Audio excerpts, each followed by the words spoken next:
الحمدللہ تمام تعریف اللہ کے لیے ہے جو غالب بہت علم والا بادشاہ نہایت پاک اور سلامتی والا ہے۔ ہم اس کی حمد کرتے ہیں کہ اس نے ہمیں دین اسلام کی ہدایت دی اور اسے 5 عظیم ارکان پر قائم فرمایا۔ میں گواہی دیتا ہوں کہ اللہ کے سوا کوئی معبود برحق نہیں، وہ صاحب عظمت و کرم ہے، اور میں گواہی دیتا ہوں کہ محمد صلی اللہ علیہ وسلم اس کے بندے اور رسول ہیں۔ ان پر بہترین درود و سلام ہو اور ان کے آل و اصحاب پر، ان کے نیکوکار اور نشان راہ متبعین پر۔ اما بعد، مومنو، اللہ کے احکام کو بجا لا کر ان کی منع کردہ چیزوں سے بچ کر اس کا تقوی اختیار کرو۔ اللہ متقی لوگوں سے محبت کرتا ہے اور انجام کار تقوی والوں کے لیے ہی ہے۔ تقوی دنیا و آخرت میں بھلائی کا سبب ہے۔ فرمان باری تعالی ہے، تقوی والوں کے لیے ان کے رب تعالی کے پاس جنتیں ہیں جن کے نیچے نہریں بہہ رہی ہیں، جن میں وہ ہمیشہ رہیں گے، اور پاکیزہ بیویاں اور اللہ تعالی کی رضامندی ہے، اور اللہ بندوں کو دیکھ رہا ہے۔ اور اللہ نے فرمایا، اگر ان بستیوں کے رہنے والے ایمان لے آتے اور پرہیزگاری کرتے تو ہم ان پر آسمان اور زمین کی برکتیں کھول دیتے۔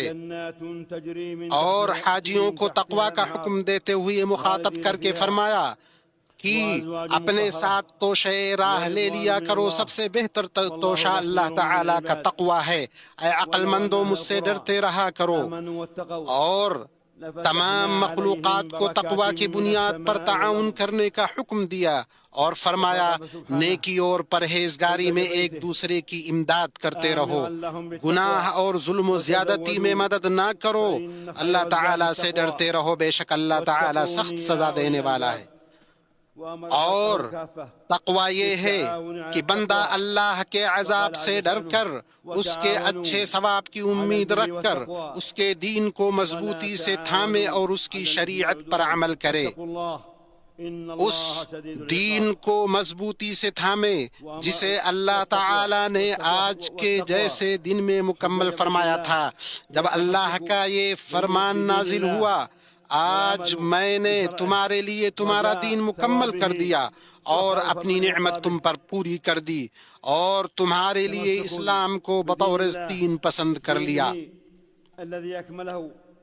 دین اسلام کے 3 درجات ہیں، جن میں سب سے اعلیٰ درجہ احسان کا ہے، جس کی تشریح نبی صلی اللہ علیہ وسلم نے اپنے اس قول سے فرمائی ہے، احسان یہ ہے کہ تم اللہ کی عبادت اس طرح کرو گویا تم اسے دیکھ رہے ہو، اور اگر تم اسے نہیں دیکھ سکتے تو یقیناً وہ تمہیں دیکھ رہا ہے۔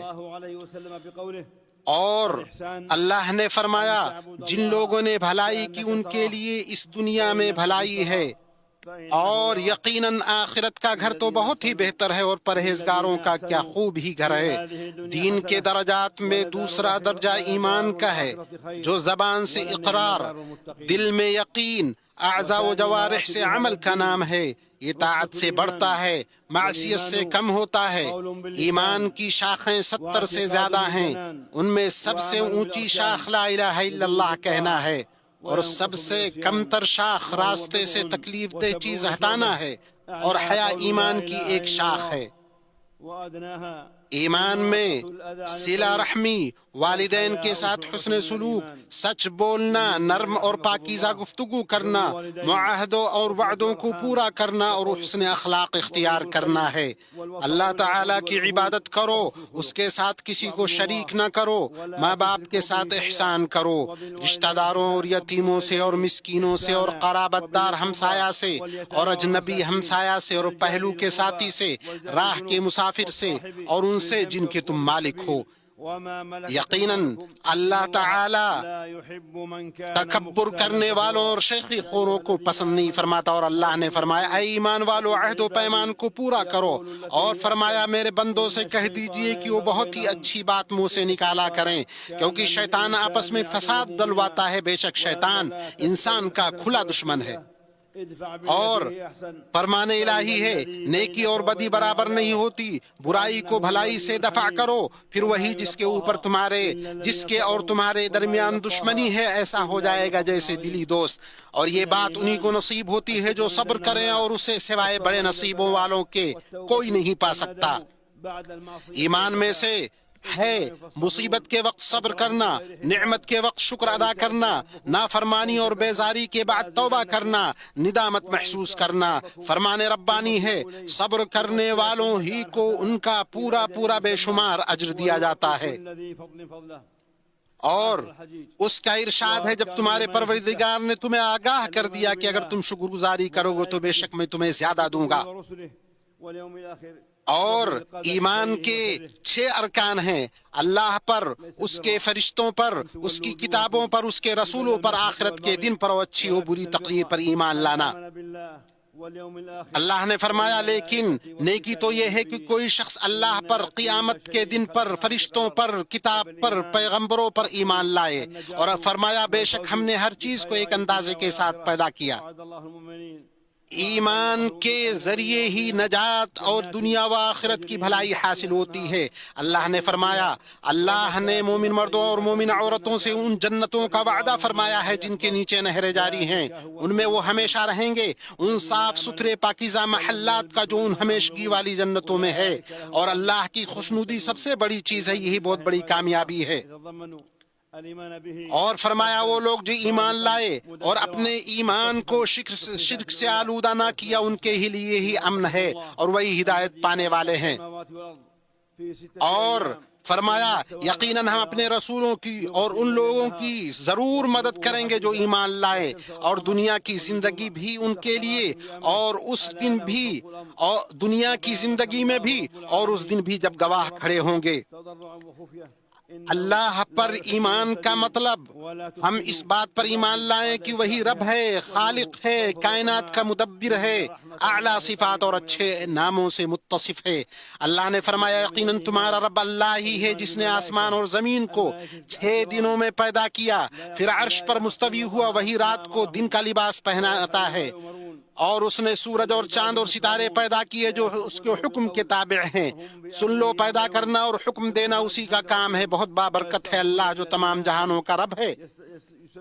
اپنے رب کو گڑ گڑا کر چپ کے پکارو، بے شک وہ حد سے نکلنے والوں کو پسند نہیں کرتا، اور زمین میں اس کی درستی کے بعد فساد نہ پھیلاؤ، تم خوف و امید کے ساتھ اسے پکارو، بے شک اللہ کی رحمت نیکی کرنے والوں کے قریب ہے۔ ہم معزز فرشتوں پر ایمان رکھے۔ اللہ نے فرمایا اور فرشتے اپنے رب کی حمد کے ساتھ تسبیح کرتے ہیں اور زمین والوں کے لیے استغفار کرتے ہیں۔ ہم ان تمام کتابوں پر ایمان رکھیں جو اللہ نے نازل کی ہیں، جن میں تورات، انجیل بھی شامل ہیں، اور اللہ نے قرآن کریم کو ان تمام پچھلی کتابوں پر نگران بنایا ہے۔ اللہ کا فرمان ہے اللہ ہی ہے جس کے سوا کوئی معبود برحق نہیں، وہ زندہ ہے، قائم رکھنے والا ہے، اس نے آپ پر سچی کتاب نازل فرمائی۔ اور فرمایا اور ہم نے آپ پر سچائی کے ساتھ قرآن نازل کیا جو آپ سے پہلی کتابوں کی تصدیق کرنے والا اور ان پر نگران ہے۔ اور ہم اللہ کے تمام رسولوں پر ایمان رکھیں۔ اللہ نے کہا اور بے شک ہم نے آپ سے پہلے رسولوں کو ان کی قوموں کی طرف بھیجا، پس وہ ان کے پاس واضح نشانیاں لے کر آئے، پھر ہم نے ان لوگوں سے انتقام لیا جنہوں نے جرم کیا، اور ہم پر مؤمنوں کی مدد کرنا لازم ہے۔ ہم آخرت کے دن، قیامت کے دن، حساب و جزا کے دن پر ایمان رکھیں۔ یہ وہ دن ہے جس میں اللہ کے نیک بندوں کے لیے جنت کا بدلہ اور اس کے دشمنوں کے لیے دوزخ کا عذاب ہوگا۔ اللہ نے فرمایا یقیناً آخرت کا گھر ان لوگوں کے لیے بہتر ہے جو تقوی اختیار کرتے ہیں۔ کیا تم عقل سے کام نہیں لیتے؟ ہم اس بات پر ایمان رکھیں کہ اللہ نے تمام واقعات و حوادث کو پہلے ہی سے مقدر کر کے رکھا ہے، سبھی چیزوں کو لوح محفوظ میں لکھ دیا۔ اللہ نے ان سبھی کا ارادہ کیا اور ان کی تخلیق فرمائی۔ اللہ نے فرمایا یہی اللہ کی سنت پہلے کے لوگوں میں بھی رہی ہے، اللہ کا حکم ایک قطعی طے شدہ فیصلہ ہوتا ہے۔ اور فرمایا بے شک اللہ اپنے حکم کو نافذ کر کے رہتا ہے، یقیناً اللہ نے ہر چیز کے لیے ایک تقدیر مقرر کر رکھی ہے۔ نبی صلی اللہ علیہ وسلم نے اسلام کی تعریف یوں کی، اسلام یہ ہے کہ تم گواہی دو کوئی اللہ کے سوا کوئی معبود حقیقی نہیں اور محمد اللہ کے رسول ہیں، نماز قائم کرو، زکوٰۃ دو، رمضان کے روزے رکھو، اگر استطاعت ہو تو بیت اللہ کا حج کرو۔ لا الہ الا اللہ کی گواہی کا مطلب عبادت صرف اللہ کا حق ہے، اس پاک ذات کے سوا کسی اور کی عبادت نہیں کی جائے گی، چاہے وہ کوئی فرشتہ، نبی، صالح و نیک اور ولی ہی کیوں نہ ہو۔ اللہ کا فرمان ہے، لوگوں اپنے رب کی عبادت کرو جس نے تمہیں اور تم سے پہلے لوگوں کو پیدا کیا تاکہ تم پرہیزگار بن جاؤ۔ اور فرمایا تم اللہ کے ساتھ کسی اور معبود کو مت پکارو ورنہ تم سزا پانے والوں میں سے ہو جاؤ گے۔ اور اللہ نے فرمایا کہہ دیجئے اے اہل کتاب آؤ ایسی بات کی طرف جو ہمارے اور تمہارے درمیان یکساں ہے کہ ہم اللہ کے سوا کسی کی عبادت نہ کریں اور اس کے ساتھ کسی کو شریک نہ ٹھہرائیں، ہم میں سے کوئی دوسرے کو اللہ کے سوا رب نہ بنائے۔ پھر اگر وہ اعراض کریں تو کہہ دو گواہ رہو کہ ہم مسلمان ہیں۔ اسی میں نفس کی عزت ہے اور اس کی انکساری صرف اللہ کے لیے ہے۔ اللہ نے فرمایا اگر تم کو اللہ کوئی تکلیف پہنچائے تو بجز اس کے کوئی اور اس کو دور کرنے والا نہیں، اور اگر وہ تم کو کوئی خیر پہنچانا چاہے تو اس کے فضل کو کوئی روکنے والا نہیں، وہ اپنا فضل اپنے بندوں میں سے جس پر چاہے نچھاور کر دے، وہ بڑی مغفرت اور بڑی رحمت والا ہے۔ اور محمد الرسول اللہ کی گواہی دینا اس بات کا متقاضی ہے کہ آپ صلی اللہ علیہ وسلم کے حکم کی اطاعت کی جائے، آپ کی باتوں کی تصدیق کی جائے، اپنے رب کی عبادت میں آپ کے طریقے پر چلا جائے۔ چنانچہ اللہ کی عبادت صرف انہی چیزوں سے کی جائے جنہیں اللہ کے رسول صلی اللہ علیہ وسلم لے کر آئے۔ اللہ کا فرمان ہے تمہارے پاس تمہیں میں سے ایک رسول آئے، تمہاری تکلیف ان کو گرا معلوم ہوتی ہے، تمہاری بھلائی کی خواہش مند ہے اور وہ مومنوں پر نہایت شفیق و مہربان ہے۔ اور فرمایا جو اس رسول نبی امی کی پیروی کرتے ہیں جس کا ذکر وہ اپنے پاس تورات و انجیل میں لکھا ہوا پاتے ہیں۔ اور فرمایا اگر تم میں کسی چیز کا اختلاف ہو جائے تو اسے اللہ اور اس کے رسول کی طرف لوٹا دو، اگر تم اللہ پر اور آخرت کے دن پر ایمان رکھتے ہو، ایسا کرنا بہت بہتر ہے اور انجام کے اعتبار سے بہت اچھا۔ اور محمد صلی اللہ علیہ وسلم کے لیے رسالت کو ثابت کرنے کا مطلب امت کے بیچ موجود تنازع کو رفع کرنا اور اس کے سرچشمہ دلیل کو متحد کرنا ہے۔ اس سے عبادتیں متحد ہوں گی، ان کی ادائیگی کے طریقے مختلف نہیں ہوں گے، یوں امت کتاب و سنت میں وارد نہ ہونے والے طریقے پر عبادت کر کے بدعتوں سے محفوظ رہے گی۔ اس طریقے سے لوگ اکٹھے ہوں گے اور دل باہم مل جائیں گے۔ اسلام کے ارکان میں سے دوسرا رکن نماز قائم کرنا تاکہ وہ بندے اور اس کے رب کے درمیان رابطے کا ذریعہ ہو، اس کی نجات اور وقت کی تنظیم کا سبب ہو، بندے کے احساس کا ذریعہ ہو کہ اس کا رب اسے دیکھ رہا ہے، اس سے وہ بڑے کاموں اور ذمہ داریوں کو انجام دینے کی ٹریننگ پائے گا۔ نماز میں ظاہر و باطن کی طہارت اور معنوی و حسی طہارت ہے۔ باجماعت نماز سے سماج میں ہم آہنگی ہوتی ہے اور لوگوں میں باہمی محبت پیدا ہوتی ہے۔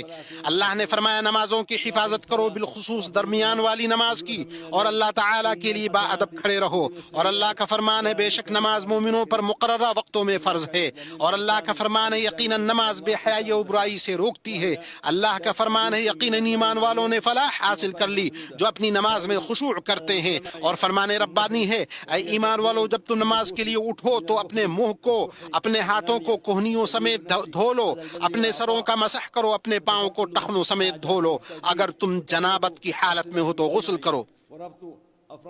اور فرمایا دن کے دونوں سروں میں نماز قائم کرو، رات کی کئی ساعتوں میں بھی، یقیناً نیکیاں برائیوں کو دور کرتی ہیں۔ یہ نصیحت ہے نصیحت پکڑنے والوں کے لیے۔ اسلام کے ارکان میں سے ہے کہ جو مال انسان کماتا ہے اس میں سے ایک حصہ مخصوص مصارف میں زکوٰۃ دینا، جس سے معاشرے کا نفع ہوگا، معیشت کی رفتار بڑھے گی۔ بخیلی، کنجوسی، انانیت سے نفسوں کی پاکی ہے، خرچ کرنے نوازنے پر نفس کی تربیت ہے، اس سے ضرورت مندوں کی خبرگیری ہوتی ہے، سماجی رشتے مضبوط کیے جاتے ہیں، معاشرے کے افراد باہم ایک دوسرے سے جڑتے ہیں جس سے محبت پیدا ہوتی ہے، الفت پنپتی ہے، سماجی ہم آہنگی حاصل ہوتی ہے۔ اللہ کا فرمان ہے اور زکوٰۃ دیتے رہا کرو، جو کچھ بھلائی تم اپنے لیے آگے بھیجو گے سب کچھ اللہ کے پاس پالو گے، بے شک اللہ تعالیٰ تمہارے اعمال کو خوب دیکھ رہا ہے۔ اور اللہ کا فرمان ہے میری رحمت تمام اشیاء پر محیط ہے، تو وہ رحمت ان لوگوں کے نام ضرور لکھوں گا جو اللہ سے ڈرتے اور زکوٰۃ دیتے اور ہماری آیتوں پر ایمان لاتے ہیں۔ اور اللہ کا فرمان ہے صدقے صرف فقیروں کے لیے ہیں، مسکینوں کے لیے ہیں، ان کے وصول کرنے والوں کے لیے، ان کے لیے جن کے دل پرچائے جاتے ہیں، اور گردن چھڑانے کے لیے، قرض داروں کے لیے، اللہ کی راہ میں اور راہ رو مسافروں کے لیے ہے۔ اور چوتھا رکن ماہ رمضان کے روزے ہیں، جن سے صبر، شہوتوں سے لڑنے، مسکینوں کی ضرورت کے احساس کا نفسوں کو عادی بنایا جاتا ہے، ان کی تربیت کی جاتی ہے کہ وہ بری عادتوں سے نکلے، ان سے دل میں دنیا کی محبت کا غلبہ کم ہو جاتا ہے، ان میں تواضع اور جسموں کی صحت ہے۔ اللہ کا فرمان ہے ایمان والو، تم پر روزے رکھنا فرض کیا گیا جس طرح تم سے پہلے لوگوں پر فرض کیے گئے تھے، تاکہ تم تقوی اختیار کرو۔ گنتی کے چند ہی دن ہیں، لیکن تم میں سے جو شخص بیمار ہو یا سفر میں ہو وہ اور دنوں میں گنتی پوری کر لے۔ پھر فرمایا ماہ رمضان وہ ہے جس میں قرآن اتارا گیا، جو لوگوں کو ہدایت دینے والا، ہدایت کرنے والا ہے، اور جس میں ہدایت کی اور حق و باطل کی تمیز کی نشانیاں ہیں۔ پانچواں رکن حج ہے۔ اللہ تعالیٰ نے اپنے گھر کے حاجیوں کو اس کے مناسک ادا کرنے کی توفیق بخشی۔ حج آخرت کی یاد دہانی کراتا ہے، دلوں میں رب اور اس کے احکامات کی تعظیم راسخ کرتا ہے، ساتھ ہی انہیں تسلیم و رضامندی کے ساتھ قبول کرنے کی تعلیم دیتا ہے۔ حج میں جماعت کے ساتھ ہم آہنگ ہوا جاتا ہے، قربانی، نذر، فدیہ کے جانوروں کو ذبح کر کے کھانا کھلایا جاتا ہے۔ حج میں وقت کا احترام، نفع بخش چیزوں میں اس کا استعمال ہوتا ہے۔ اللہ نے فرمایا حج اور عمرے کو اللہ کے لیے پورا کرو، ہاں اگر تم روک لیے جاؤ تو جو قربانی میں میسر ہو وہ کر ڈالو۔ اور فرمایا حج کے مہینے مقرر ہیں، اس لیے جو شخص اس میں حج لازم کر لے وہ اپنی بیوی سے میل ملاپ کرنے، گناہ کرنے اور لڑائی جھگڑا کرنے سے بچتا رہے۔ بیت اللہ کے حاجیوں، رسول اللہ صلی اللہ علیہ وسلم نے پہلے خطبہ دیا، جمع و قصر کے ساتھ ظہر اور عصر کی نماز پڑھی، اس کے بعد عرفہ میں وقوف فرمایا یہاں تک کہ سورج غروب ہو گیا، پھر آپ مزدلفہ کے لیے روانہ ہوئے، وہاں 3 رکعت مغرب اور 2 رکعت عشاء کی نماز اکٹھی پڑھی اور رات گزاری یہاں تک کہ فجر کی نماز پڑھی، پھر وہاں اللہ کا ذکر کرتے ہوئے ٹھہرے رہے یہاں تک کہ خوب اجالا ہو گیا، پھر منا کے لیے روانہ ہوئے اور جمرہ عقبہ کو 7 کنکریاں ماری، پھر اپنی قربانی کے جانور ذبح کیے اور اپنا سر منڈوانے کے بعد پہلے مرحلے کے لیے حلال ہوئے، پھر کعبہ شریف گئے، اس کے 7 چکر لگا کر طواف افاضہ کیا، پھر آپ منا واپس آ گئے جہاں آپ نے تشریق کے 3 دن رات گزاری، جمرات کو کنکریاں ماری، آپ ہر دن 21 کنکریاں مارتے، پہلے جمرہ صغرا کو پھر جمرہ وسطیٰ کو کنکری مارتے اور ان دونوں کو کنکری مارنے کے بعد دعا کرتے، پھر جمرہ عقبہ کو کنکری مارتے۔ آپ نے 2 دن میں جلدی نکلنے کی اجازت دی ہے۔ اے مسلمانوں، آپ کا یہ دن فضیلت والا دن ہے جس میں اللہ تعالی جہنم سے گردنوں کو آزاد فرماتا ہے اور قریب ہو کر عرفہ میں ٹھہرنے والوں پر فرشتوں کے سامنے فخر جتاتا ہے۔ بس اللہ تعالی کی حمد و ثنا، ذکر اور دعا بکثرت کرو، کیونکہ یہ دعا کی قبولیت کے مقامات میں سے ہے۔ اللہ نے فرمایا اور تمہارے رب نے کہا مجھ سے دعا کرو میں تمہاری دعا قبول کروں گا۔ اے اللہ ہمارے گناہوں کو بخش دے، ہمارے معاملات کو آسان کر، ہماری ذریتوں کی اصلاح فرما، ہمیں جنت میں داخل کر اور جہنم سے ہمیں بچا لے۔ اے اللہ ہمارے حج اور ہماری اطاعت کو قبول فرما، تو اپنے شکر و ذکر اور اچھی عبادت پر ہماری مدد فرما۔ دنیا کے مغرب و مشرق میں مسلمانوں کے حالات سدھار دے، ان کے دلوں کو جوڑ دے، ان کے تمام معاملات کا ذمہ لے لے، ان کے بیچ محبت پیدا کر۔ اے اللہ تو فلسطین میں ہمارے بھائیوں کا خیال رکھ۔ اے اللہ تو ان کے بھوکوں کو آسودہ کر، ان کے بے گھر کو آسرا دے، ان کے خوف زدہ کو امن عطا کر، ان کے دشمنوں کے شر سے ان کو بچا لے۔ اے اللہ تو مسلمانوں کے حکمرانوں کو ہر بلائی کی توفیق دے، انہیں ہدایت اور تقوی کا ذریعہ بنا۔ اے اللہ تو ان کے دلوں کو جوڑ دے اور ان کے تمام معاملات کا ذمہ لے لے اور ان کے بیچ محبت پیدا کر دے۔ اے اللہ ان کے کمزوروں کی تو مدد فرما، اے اللہ ان کی تو مدد فرما ان کے اور اپنے دشمنوں کے خلاف۔ اے اللہ تو مسلمانوں کے حکمرانوں کو ہر بلائی کی توفیق دے اور انہیں ہدایت اور تقوی کا ذریعہ بنا۔ اے اللہ خادم حرمین شریفین شاہ سلمان بن عبد العزیز اور ان کے ولی عہد شہزادہ محمد بن سلمان کو توفیق سے نواز، اور اسلام اور مسلمانوں کے لیے انہوں نے جو کچھ پیش کیا اور پیش کر رہے ہیں اس پہ انہیں بہترین بدلہ عنایت کر۔ اے اللہ تو ہمیں دنیا میں بھی بھلائی دے، آخرت میں بھی بھلائی دے، اور جہنم کی عذاب سے بچا۔ سبحان ربك رب العزة عما يصفون وسلام على المرسلين والحمد لله رب العالمين وصلى الله على نبيه الأمين۔